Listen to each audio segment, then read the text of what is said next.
I swear I'm not intending to just continue avoiding Rondo. It's entirely just because I wanted to clean up the Game Boy games first.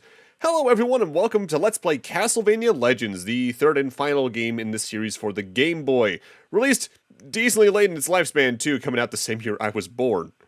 Worth noting for reasons we'll get into further into the LP, largely the main universe of Castlevania is pretty consistent with its storyline telling, but to keep it consistent, this was actually one of the few games that existed and then was made non-canon by Igarashi once the early 2000s hit.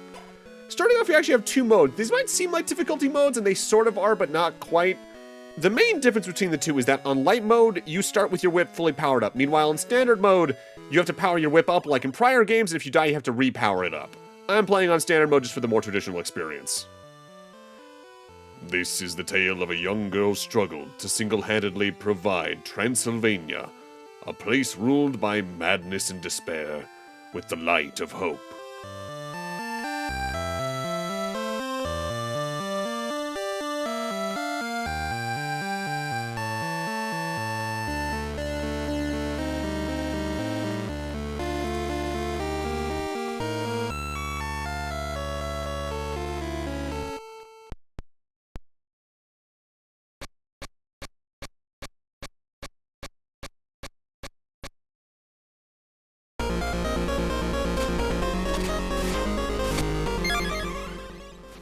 Okay, before I talk about that intro or any unique mechanical eccentricities this has in early game, I just have to get up in the front and say, oh my god, this game's soundtrack is incredible. There's a lot of remixes in here, of course, like we're starting off with a remix of Bloody Tears from Castlevania 2. But even compared to how good Castlevania The Adventure or Belmont's Revenge was on the Game Boy earlier in its life cycle, this game sounds nuts! Special shoutouts here in the early game to this game's two sound designers, namely Yoichi Iwata and Kaoru Okada. What's actually kind of nuts is that this was both of their first projects. The former went on to be on the Symphony of the Night sound team and do music for one of the Game Boy Goemon games before being a guitarist on Pop-In Music for the PS1 Konami rhythm game series, I believe. The latter, on the other hand, worked on that same Game Boy Goemon before doing music found exclusively in the Saturn version of Symphony of the Night, also composing in some form for the PS1 Goemon game, Shining Tears and Shining Moon, which I think are tied to the Shining Force series, Children of Mana, and they also composed for Time Crisis 3 and 4. Either way, finally talking about the game, what we're in for here is a pretty standard Castlevania adventure in the early game. You gotta power up your weapon like the other two Game Boy games. You actively get a projectile on your whip as it's fully upgraded, which does half the damage of your basic swing, but otherwise is pretty usable. Sonya here actively controls a lot better than some of the other Belmonts, so namely in that you can actively curve her jump back around the other direction. In fact, you need to get around certain little platforming bits. With that said, this first level is a little bit odd for two reasons. One, the way they introduced this game's sort of main gimmick, quote-unquote, is a little clumsy, I won't lie as we get to it. But also, it's just in general kind of a very long first level. I'd say on average, a Castlevania stage is maybe, what, 5 or 6 minutes? This first stage, in total, comes closer to being like 8 to 10, depending on how you approach things, and it really drags on. With that said, we do notably keep some things from Castlevania 2 Belmont's Revenge. Namely, healing items are still a thing, unlike Castlevania The Adventure, and in general, as you can see, Sonya's a lot faster on her feet than Christopher Belmont ever was. There's also one-ups placed all over the place in pretty well-hidden areas. Though something that's definitely really rough about this first stage as well is that you might have noticed, we've been collecting hearts so far in the stage. Like in most Castlevania games, those are used for sub-weapons, but you might notice not a single candle I've destroyed has dropped a sub-weapon. That's because sub-weapons in this game are rewards for boss fights, making the first stage also feel really naked in comparison. With that said, the opening text crawl for this game doesn't really do much to explain what's actually happening here, so let's go read the story as it's found in the manual. It was the Middle Ages in Transylvania. One man came into possession of an evil power, and the Prince of Darkness was born.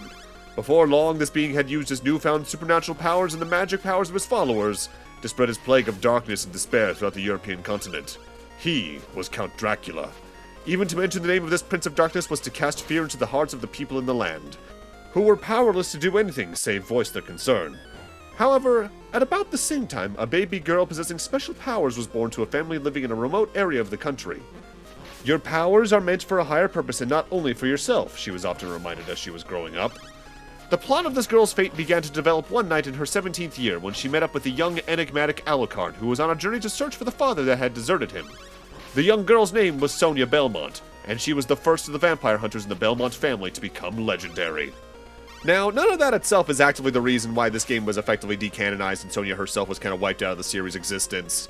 We'll have to save talking about that until later in the LP for specific reasons. Though worth noting, this wasn't going to be Sonya's only appearance in the series. She was also going to be a main star of the canceled Dreamcast game, but that got canceled, so that never came to light, though she eventually did get at least some point of view again in Vampire Survivors DLC, and while we don't have confirmation yet, it's looking likely that in some form, Belmont's Curse, the new game being handled by Konami and the Dead Cells devs, is probably going to be about her, or at least a new version of her in some form. So there was a rope we could have climbed a moment ago, which replaces stairs in this game, like with the prior Game Boy games. That rope actively leads to the end of the stage. This path is actively just a dead end, but it's what we want to travel down to because this candle contains an axe, which is not a subweapon, sadly. It is instead a collection item. There's one of those located in most of the game stages, each modeled after a subweapon from prior Castlevania games as well as later Castlevania games by technicality in both release order as well as timeline order. And in order to get the game's full ending, we need to find all 5. I say full ending instead of good ending or true ending because this is actually more a case like Castlevania Bloodlines, where the changes are more just that the ending gets expanded on rather than actively changed.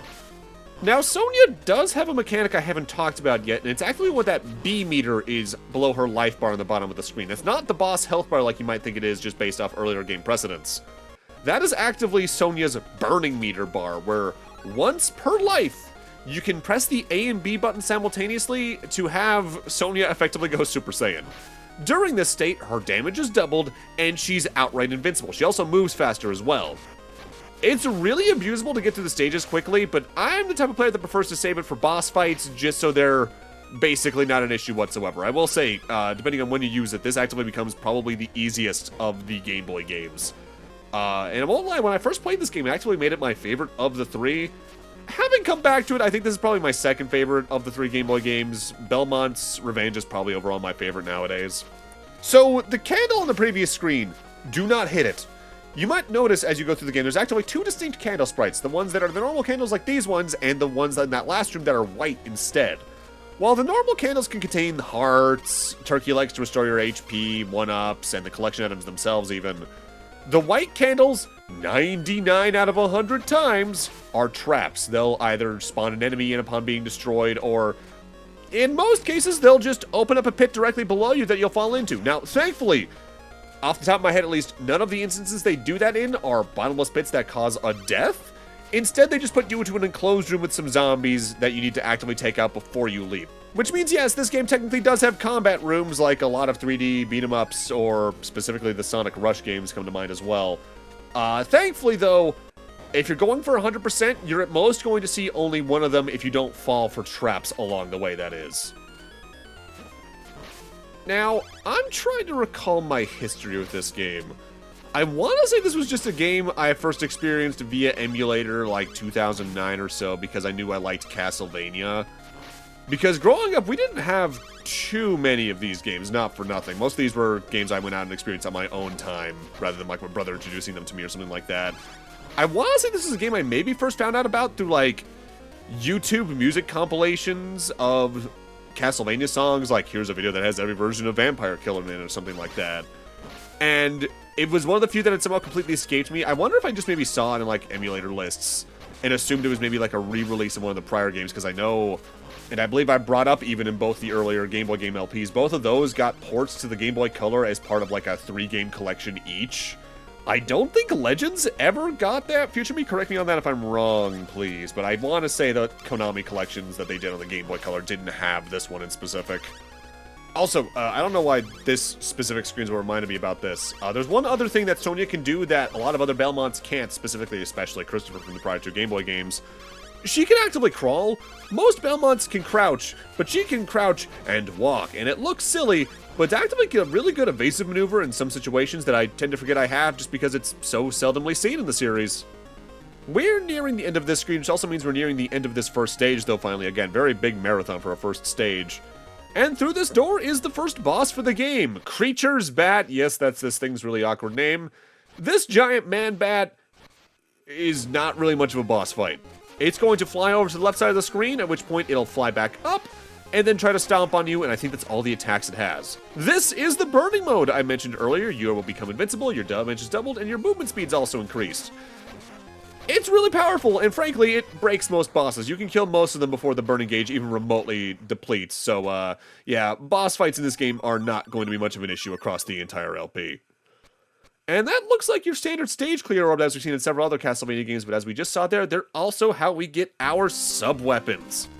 Which, at least according to the manual, are technically called soul weapons in this game, but everyone's just going to call them sub-weapons. These skull enemies, by the way, are pretty recurring throughout the game. They work a little bit like boos from Mario in that they actively only move towards you when you're looking away from them, so keep your eyes on them just in case. The first sub-weapon we got there is the wind sub-weapon, which, if you think about anything a wind sub-weapon could potentially do, congratulations, you're wrong. The wind sub-weapon in this is just the stopwatch from other Castlevania games. You use it by pressing up on the attack button, and enemy movements as well as projectile movements from anything that's not the boss fights at least get completely stopped. And at only I think like 5 or so hearts per use, it's absurdly spammable. Especially given you can have so many hearts just so quickly in this game due to the length of the stages. This is probably one of the easiest Castlevania games in general. Burning mode helps a lot with that, but having a stopwatch with you at all times that is so cheap and spammable really goes a long way with that alongside the other sub-weapons which are also decently powerful. Worth noting, because you get sub-weapons from boss fights in this game as well, you can freely swap between them at will. And what's kind of wild is you might think, okay, maybe they just accidentally led with the most powerful sub-weapon and the others just aren't as good. Not really! With getting a little ahead of ourselves here, the second and final sub-weapons we get in the game are also, frankly, incredibly powerful. It's really only the third and fourth ones that are okay at best, but that also might just be due to my preferences and how I play. You also need to keep in mind the heart costs as well, because they're also up and down all over the place. The second one I think costs the most off the top of my head, though. Now, worth noting, if memory serves, the most recent Game Boy game I did an LP of was Donkey Kong for the Game Boy. And that game had a special color palette, as well as a background on the Super Game Boy. The same is true for this game, but as we can plainly see on screen, I'm playing the game in black and white. This is more for the sake of consistency with Castlevania The Adventure and my Belmont's Revenge LPs, which were also in black and white. Had I done the first 2 LPs in this trilogy on the Super Game Boy or via the Game Boy Color, I probably would have gone out of the way to actively use that, but for the sake of keeping it the same between the 3, we're sticking like this. Main progress in the stage is through that door to the right, but we want to climb this rope right here in order to find the collection item for this stage. This is probably the easiest collection item to grab in the game, though, as it's a very short path to grab it. Even the one in stage 1 was a longer pathway. Which makes this one a little bit of an outlier, because largely the further we get into the game, the collection items are located along further and further out of the way pathways, to the point where the final one is really out of the way compared to everything else. And there's an example of what I was talking about earlier, where Sonia can really move herself in midair better than a lot of her descendants would be able to. Collection item here is the good old stopwatch, which means, hey, at least we actively have the thing, and maybe something, something, something, stopwatch got its power from the wind soul, something, something, something, fan theorization, something, something. This screen can be a little scary on a first run because the floor slowly collapses as you progress onwards, and Sonia does truly have the Belmont strut down pat, but as long as you hold right, it's never really going to be a threat. It's really stopping to hit those candles that can be the killer there, but if you even just do a jump attack with the whip, you can get that no problem. Most of the enemies in this game's stages aren't too rough to deal with, especially after you realize their thing. Like, the bone towers will fire 2 projectiles in a row, either about head height or knee height, and you need to destroy them both. The skulls work like boos. Honestly, probably the most annoying standard enemy in this game is the ghost we saw in the last stage that appears in stages frequently moving forward, which are the weird, like, little thin lizard-looking ghosts that worm around the screen, because they can just spawn infinitely in most cases, or at the very least, are very easy to trigger Mega Man syndrome with, where if you scroll even slightly off screen and return to where you were, they will respawn very easily. And that can get annoying fast. Here we got a mini-boss against a knight. Stand right about here, use the wind sub-weapon, and then just wail on it. It patrols left and right and occasionally dashes towards you with its sword, but it doesn't do that too often. Taking him out causes the spikes up here to despawn, thus we continue in the stage where we need to do that exact same thing again after a brief restock room with another couple of candles for hearts and the like. The largest difficulty about this game in my eyes, barring the occasional moment of platforming, really is keeping your health across a long period of time, because while this game does have plentiful healing items in candles, They can be spaced at decent distances, and thus, if you're a little bit too risky with your health and taking a lot of reckless attacks, it can become a real dire straits moment as you progress onwards towards your next healing item. With that said, I think the doors do still count as checkpoints, so you're gonna be fine in most cases. Now, worth noting, like many other characters in this series, Sonya does suffer knockback upon being hit. And I know some people really don't like knockback in platformers because it can often send you into bottomless pits, but that's not really much of an issue in this game, especially because she doesn't suffer knockback while on ropes, just like Christopher didn't. Honestly, in this game, knockback will more often than not throw me into another enemy that my invincibility frames will allow me to walk past anyway, or throw me into a hazard that would just do slightly more damage anyway, especially towards later game stages. Again, this is one of the easier games in the series, pretty much outright. It's not just because of burning mode or the sub-weapons. In general, the level design's a little bit kinder to get through. Even if some of the treks for the collection items are definitely a little bit long. The one real drawback with sub-weapons, by the way, at least the wind sub-weapon and the final one that are absurdly powerful, is that they literally do nothing against bosses for probably pretty obvious reasons. But again, you have burning mode. At the end of this hallway is a candle containing what looks like a whip upgrade ore, but as we collect it, it's actively the trigger for the boss fight. The roof's gonna collapse, and our boss will spawn in. A gigantic dragon known as the Death Dragon, but it's actually meant to be a dragon zombie. This boss only really has 2 attacks. It's going to move its head up and down between 3 different altitudes and fire projectiles out at random between them, and occasionally jump up and slam down, causing the ceiling to fall down a little bit at you. But as you can see again, burning mode. It's like hyper mode from Metroid Prime 3, yet somehow even more broken within the game's context. But with that, I'm gonna need to end this off here. Thank you guys for watching, and in part 2, we're gonna continue on through the game stages, getting more sub-weapons in the process. See you guys then.